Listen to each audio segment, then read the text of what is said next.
Good evening, everyone. We'll get started with questions right away. So, Tom, just go ahead and kick us off. Chris, another late goal that you guys have allowed. What are you seeing when this keeps happening? Yeah, I think obviously, first of all credit to Portland. I mean, obviously, a team that have really excellent players, especially in the front line, created a tough environment for us today. But for this one, it feels different for me because we were going to try and win a football game. We weren't trying to sit back and go for a draw. That can leave you expansive, obviously, in moments of transition, obviously in a set-piece situation. But for me, it was about going for a win in Portland today to make a stamp on where this team needs to be moving forward. And you had plenty of scoring chances. How frustrating was it at halftime to have had the chances you had and not being able to get one in the net? Yeah, obviously, it's you come to a place like this. You play a team like Portland, you have to finish your chances. For us, the XG favoured us. We had 2.41 versus their 1.6. Both teams created 18 shots. We were favoured in having 8 on target versus them 7, and we created more big chances than them. So, in these moments, we have to find a way as a team to finish games off. I think when I reflect back, we had an excellent first 30 minutes of the game. We controlled the game very well. We ended up finding a goal, and then coming out in the second half, I thought the first 15 to 20 minutes were also really good. Like you said, we created chances. Once we can finish them as a team, it's not on one player, it's on a team. Once we finish those chances, we're looking at a completely different game. Now that corner kick at the end in the 91st, I mean, do you have to, obviously they scored a goal, do you need to play that differently? After looking at it, not really. I mean, it's excellent service into the box. The timing of run was great. Sometimes you've got to give credit to the opponent. Obviously, for us, we want to continue to have a mentality where we try to not give up any plays, but there was good quality on their end at the same time. Thanks, Tom. We'll go to Justin. Hey, Coach. Just wanted to ask about starting lineup. Simon Betcher starts on the left, but I noticed at times during the game when Thomas Tallinn overlapped, it was Betcher going up top with Klaus kind of sitting back into the midfield. Can you talk a little bit about just the idea of what you're hoping to kind of get from that just formation and from the interplay of those three players as well? Yeah, something obviously these lads are going to be starting to be familiar with is we might start in a 4-2-3-1. Simon might play off the right, but it's my job as a coach to continue to work on the tactics and the spaces for these players and where we can be successful. So one of our rotations was moving Simon into the highest line to stretch their back line and putting Cello and Klaus in those little half spaces where they could get onto the ball. We had very, very good clips at half time of showing them moments and creating chances. Again, once we start scoring those chances, we're looking at a completely different game and a completely different team. But yeah, that's my job is to find different different percentages for the players to improve and find in different spaces. All on the tactical side. And I thought the tactical plan was really good today. I thought we had a really good adjustment both in the first half and second half to their shape, both sides of the ball. Again, conceding obviously a world-class goal followed by a set piece is areas we can improve on. I think that was the first time that we saw the back four of Jay Reid, Thomas Tallinn, Henry Kessler, and Timo Baumgartel. And how do you think of those four as they played together before you had to make the subs and work on? Yeah, they were good. They had an excellent game. Again, if we hold Portland to a 1.6 XG at home, when I'm just looking strictly at the data, that's a decent performance from a back line, especially when we outpossess them in very large moments of the game and create more chances. So for us with a back four, I'm looking at two things. I'm looking at a team that can keep the ball out the back of the net, but also a team that can create chances. And it usually starts with Roman and the back four. And I thought he done an excellent job at that today. Matt, go ahead. Coach, you mentioned the second half. You came out, started strong, 10, 15 minutes, good half. But then after that, after your first goal, you went about 34 minutes by my count without even recording a shot. So what did you see in the second half after that first 10 or 15 minutes that kind of changed the dynamic and kind of took your team out of the game? Yeah, it's about being brave, right? Obviously, the game for me is played in momentums. Often, let's just call it 9-10 minute momentum shifts. So once we score the goal, obviously something now I'm trying to help this group is to go on and continue to create more chances, not to score a goal and sit back and defend the lead for large portions of the game. So with 7-8 training sessions, that's something we've emphasised. That's something we're going to continue to emphasise, is in those moments of, like you said, Matt, getting that first goal, let's go on and get the second now. Let's go and kill a game off. And then how much do you figure the heat affected your team? Do you factor that as a reason why maybe some of the pressing and maybe some of the underlying metrics kind of faded in the second half? Or do you factor in the depth issues you had just with the injuries racking up for this game?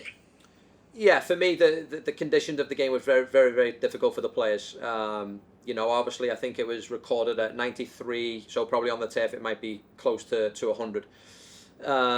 So I felt like we've done a really good job of picking and choosing moments to press versus just kind of remaining compact and not trying to get broken through. But the conditions definitely played a factor for us today. So for us, as we continue to go through the next 8 to 12 weeks, we all know what the summers are like in St. Louis and other parts of the country. It's just something we're going to have to continue to try and improve on. Charlie, go ahead. Hey, Coach. Sean Klaus gets taken out in the 64th minute for Brendan McSorley. An eye-catching move, as you put in a younger guy in for Klaus.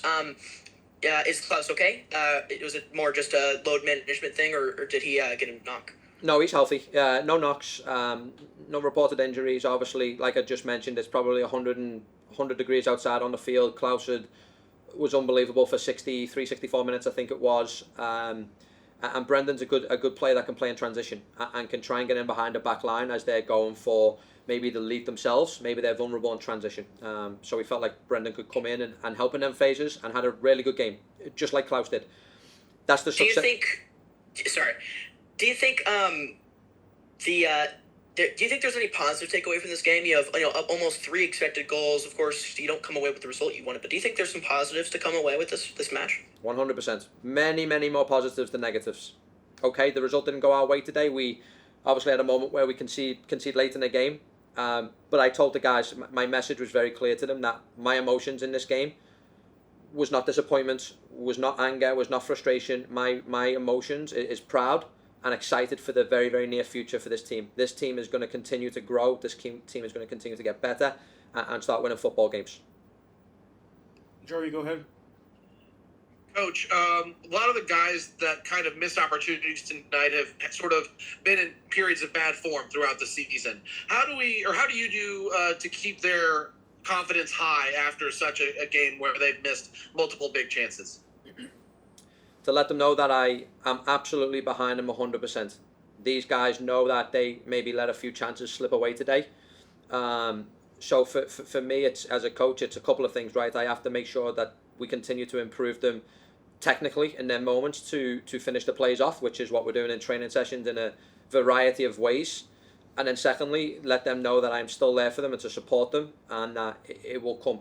We always see, 9s and 7s and 11s, they go through goal droughts, or sometimes the ball falls the right way and they start putting a couple of goals in recent form.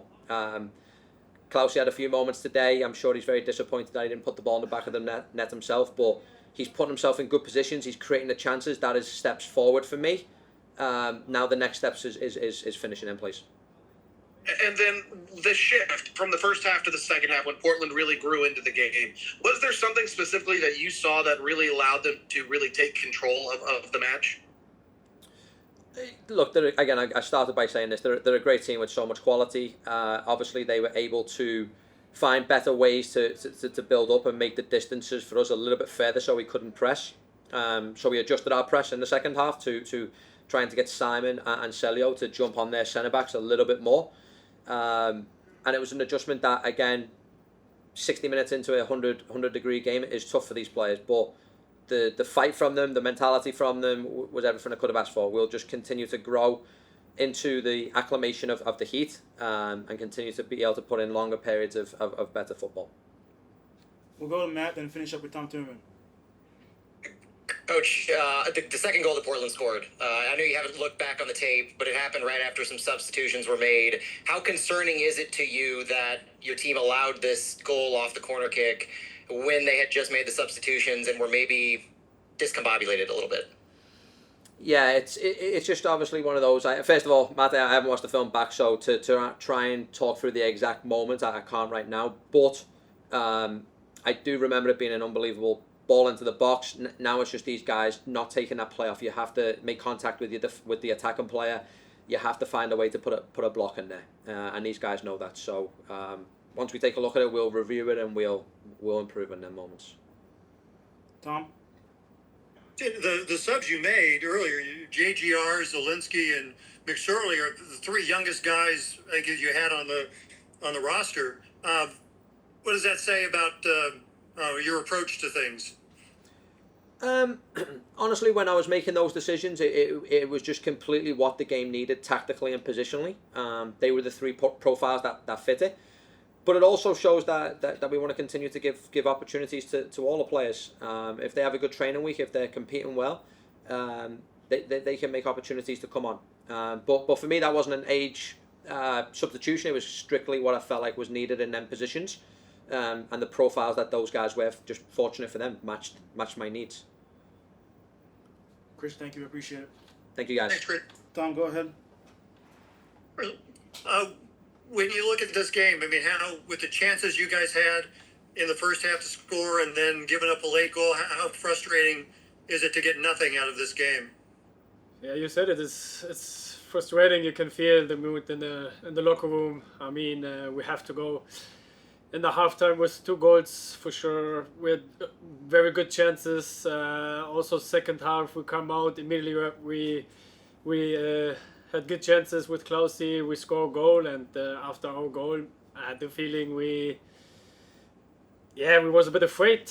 We don't continue to play. We don't continue to play forward. We was not confident enough to go for the second goal. When you say afraid or not confident, is that just because of how the season has gone so far?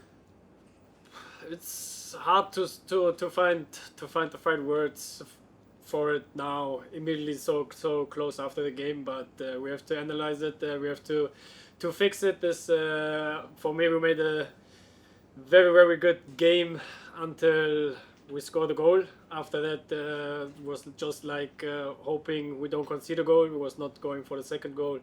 But before, we made a very good game. We create a lot of chances. We was calm with the ball. We decide how fast the game is going. We decide if we step on the ball and just keep the ball or make fast attacks forward. So in general, before we scored the goal, we made a very good game. And now this was the 4th goal in the last 4 games that you guys have allowed after the 80th minute. What it keeps happening? What are you seeing that's leading to that? Yeah, we have to work on it. That we stay focused 90 minutes. Also, the second goal what we conceded after a set piece was too easy. It was a corner to our penalty spot, and he was alone there. So we have to fix it. We have to continue to work 90 minutes or more. Go ahead, Matt. Marcel, in that second half, you went a period of time and things kind of changed after the first goal, you said. So what did you see on the field that was kind of different after the first goal in what you were trying to do on the ball? You mentioned that you were not going for that goal, but was it an action from your team? Was it you felt a decision, or was it reacting to what Portland was giving? Of course, Portland was coming. There was much more going aggressive.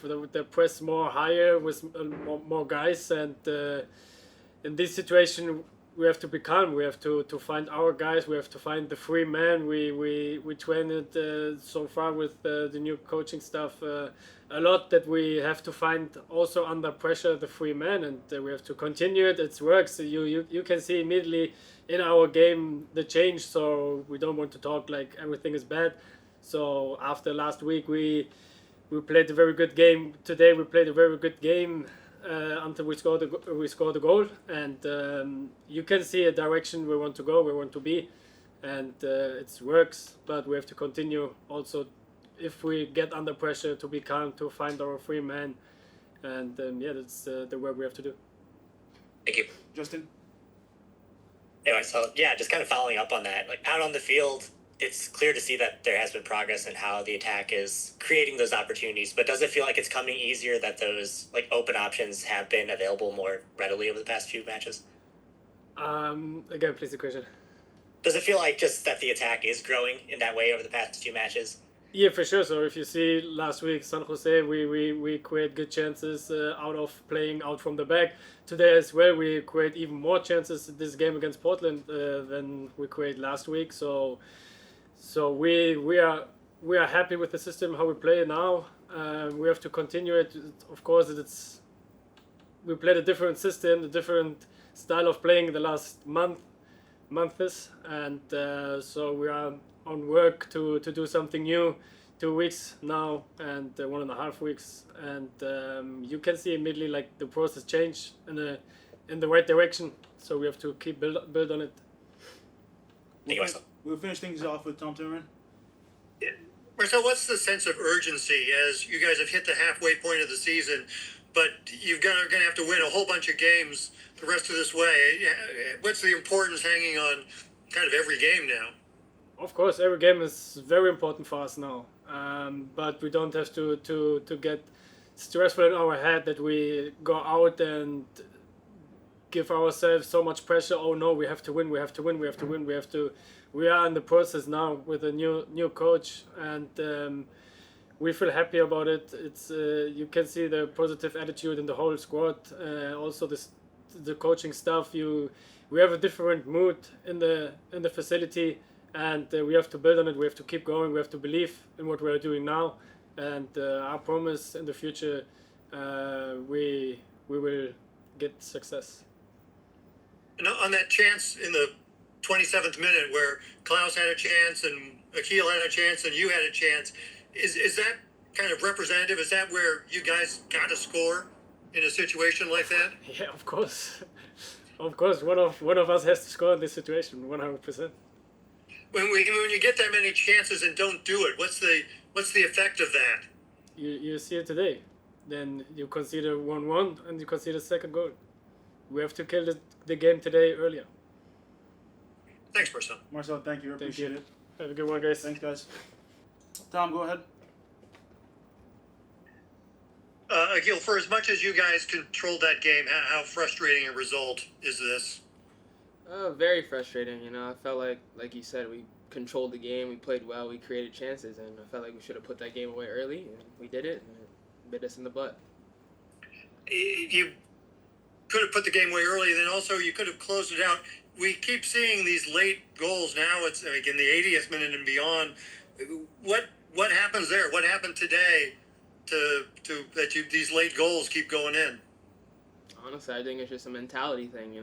It's the end of the game. We can get a point from this game, and we just have to see it out. We just fell asleep in the wrong moment, and look what happened. Is it the mentality the same thing on the goals that you guys aren't scoring? No, I don't think that's the mentality thing. I think we just have to be more clinical, be more composed, take our time, Sometimes we have more time than we think. Do you think you could have had that one in the first half? For sure, I should have had it, and I didn't score, but, it is what it is. Matt? Akil, how was it getting back into this 4-2-3-1 in the central midfield role that you had played so many times before but hadn't really had a chance to do lately? What did that feel like? It felt good, like I said, I can play wherever, and I felt like I was in my favorite position. I felt comfortable, and I felt confident in there. And being in that position to score the goal, how did that play evolve from your perspective? Did it feel like it was just a matter of time before something was going to happen with all those shots on target? Yeah, like you said, it was a matter of time, and I just was following the play. Celio created a chance for us. Obviously, I should have had the first shot, but I'm glad I got a second opportunity. Justin? Akil, obviously a big talking point in the game, which is how hot it was up there in Portland. And how much did that affect, I think, as you saw as the game went on, just how the team wanted to play in the midfield and how they wanted to keep the pace up? I mean, both teams had to deal with the heat today, and I felt like we dealt with it well, and, it wasn't ideal, but, we had our chances, and we should have put this game away. And then for you, Akil, is there a bit of a comfortability, just like Matt already asked you about return to the midfield, but it seemed like there's some passes and some moments where it just felt like you make that play in the center of the field because maybe there is a comfortability of the players around you or just where you are on the pitch? both. You know, I'm comfortable, and players around me make me feel comfortable, and I felt like I was at my best today, and I feel like I can get even more better. Thank you, Akil. Charlie, go ahead. Hey, Akil, congrats. First MLS goal. Must feel amazing. Thank you. Of course. Do you think, yeah, I mean, I asked Coach Critchley about the same thing. Of course, it's not the result you want, but do you think there's some positives to take away? I mean, the highest expected goals mark you guys have had in a long time. Like, do you think, what do you think are some of those positives you can take away from this match? I feel like we're keeping the ball a lot more, you know. Before we were just dumping in behind and hoping for the best, and I feel like we're actually playing soccer now, you know, and it's enjoyable to play, and I feel like this team is going to grow, and as we grow, we're going to get better, and we're going to win games. Tom? In the first half, what was the feeling out there? Because you guys took it to them and you just kept coming, and it seemed like, you know, it just kept coming. What was the feeling? We won the win. We won the put them away early. Obviously, like I said, we had the opportunities to put them away, and we did it. And you know, look what happened. And did that mindset carry over after it was 1-1? Was there ever thought of parking the bus and shutting it down and taking that point? No, not at all. We came out at halftime. We want to play like we did the first 30 minutes, and I felt like we did that, and we had the chances, and it didn't happen. You know. We'll finish things off with Matt. Akil, in that second half, it was a rough stretch after you guys scored. You know, you went so long without getting a shot on target. What was that like in those moments? You know, you having played the full 90, what changed for you all on the field in that period in the second half? Just fatigue. You know, it was hot. It was getting to us, and I felt like, you know, they had the ball for a span of time, and we just had to, you know, dig deep, and you know, sucks that what happened. You know, them scoring, but you know, we'll learn. We'll get better. Akil, thank you. We appreciate it. Thank you, guys. Thanks, Akil.